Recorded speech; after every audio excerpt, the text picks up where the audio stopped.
कल्याण डोंबिवली परिसरात सोशल मीडियातून सुरू झालेली मैत्री जीवघेण्या कार शर्यतीपर्यंत पोहोचल्याचा धक्कादायक प्रकार समोर आलाय.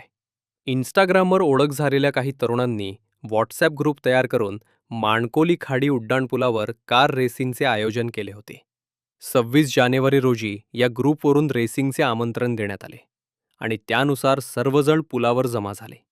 चारचाकी गाड्यांची ही शर्यत अत्यंत धोकादायक पद्धतीने पार पडल्याचे व्हिडिओमधून समोर आले.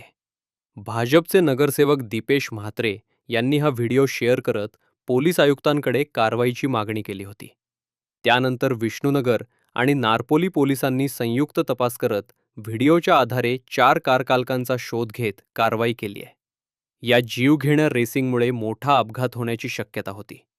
पोलिसांकडून अन्य संबंधितांचा शोध सुरू असून नागरिकांनी अशा प्रकारच्या धोकादायक कृत्यांपासून दूर राहण्याचे आवाहन करण्यात आले. मोठागाव मानकोली या ओव्हरब्रिजवर जे काही बेदरकारपणे जे काही रेसिंग करत होते वाहनचालक, त्यांच्यावर आम्ही विष्णुनगर पोलीस स्टेशन आणि शहर वाहतूक शाखा डोंबिवली यांच्या संयुक्त कामगिरीत 4 मोटर वाहन चालकांवर कारवाई करण्यात आलेली आहे आणि त्यांच्यावर दंडात्मक कारवाई करून त्यांना यापुढे असं कृत्य करू नये अशी समज देण्यात आलेली आहे.